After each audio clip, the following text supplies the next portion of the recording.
bill, this big, massive bill right now? I think my voters in West Virginia, but I don't speak for the whole country, my voters a lot differently, but they're very much concerned. Inflation has hit them extremely hard.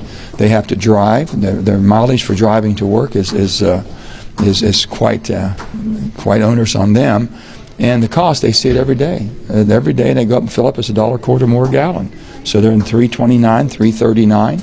Gallon of milk is now around $4 in many places, and it's taking a toll. And I hear it when I go to the grocery store, or if I go to the gas station. They say, "Are you as mad as I am?" And I says, "Absolutely." Hey folks, so we got some good news about the fourth stimulus payments that you just have to know. Be sure to stay until the end of this video to find out more information about the fourth stimulus check, and if our seniors will get a $1,400 stimulus check from President Biden. You guys don't want to miss out on this very important stimulus check news. So over 500,000 people in Maine will receive a stimulus check from their state government. That's in the coming weeks. The announcement came from the governor after a bipartisan bill allowed for a check of up to $300 to be passed earlier this month. The governor hopes the direct payments will help Maine families to some small degree during the holiday season, as they work to fully recover the economy. And there are also two main requirements that relate to one's work history and income.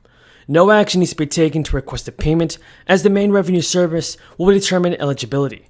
That's good news, folks. And to receive the check, a person must have worked throughout 2020 and have submitted a tax return. Plus, the governor of Maine has described the check as a hazard payment of some sorts, which seems to help the hardworking people that are keeping the state running. So what about your state? Is your state doing the same thing as the state of Maine? Has your state sent out their own state stimulus payments? Tell me in the comments down below, folks. Now, Democratic leaders have set an aggressive schedule this week for Biden's $1.75 trillion spending bill. That's what Nancy Pelosi has said, and she said that it must be passed if they want to go home for Thanksgiving. So the current plan is for a debate on the measure to begin Wednesday, with a vote on passage expected sometime between Thursday and Saturday. One source inside the House Democratic Caucus Tuesday meeting told reporters that Pelosi had vowed that members would not leave Washington until the Build Back Better is passed. What are your thoughts on Nancy Pelosi? Can she get the job done and send out the fourth stimulus check in time? I want to know your thoughts on this, everybody. And while moderate Democrats have asserted they will not support the measure without more information from the budget office, the bill hopefully will get passed by President Biden. And also, a report on the full bill is not expected until Friday. Democrats have pushed back the timeline for the bill's passage multiple times, as the party factions struggle to come to a consensus on what the whole party could support. Steny Hoyer told reporters that he believed work on the bill would be completed before the end of the week.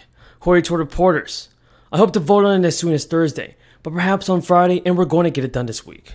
Do you believe that they can get the job done, folks, and send out more stimulus payments? Tell me in the comments below.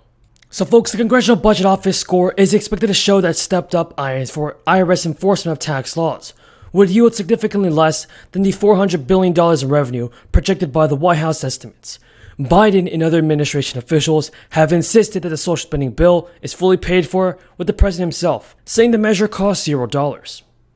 On the other hand, Senate Democrats hope to pass Biden's social safety net and climate plan before Christmas and put the finishing touches on their agenda before next year's midterm elections.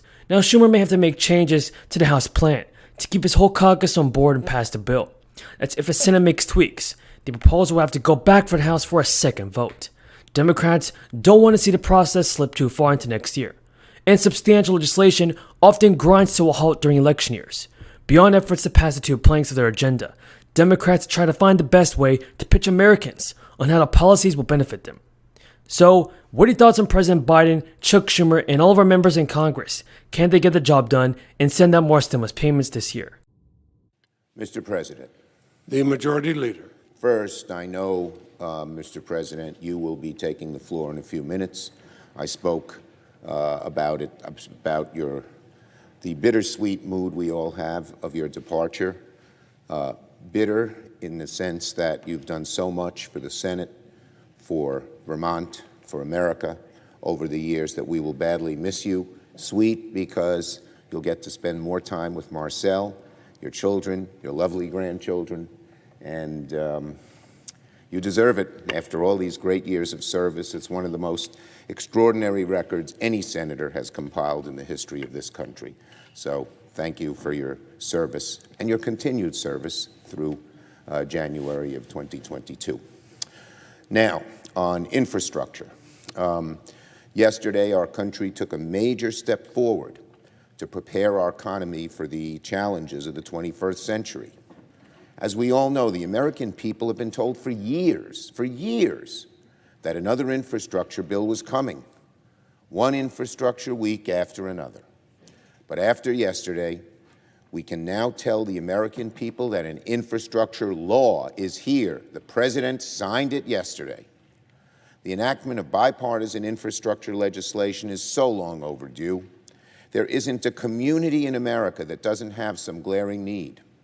Crumbling roads, dilapidated schools, untrustworthy bridges, overburdened airports, seaports, and railways. The new infrastructure law will tackle these challenges head on. And I thank the President and my colleagues from both sides of the aisle in making yesterday possible. The President's infrastructure bill can be summarized with a four-letter word: J-O-B-S. Jobs, jobs, jobs. More local jobs, more good-paying jobs, more union jobs.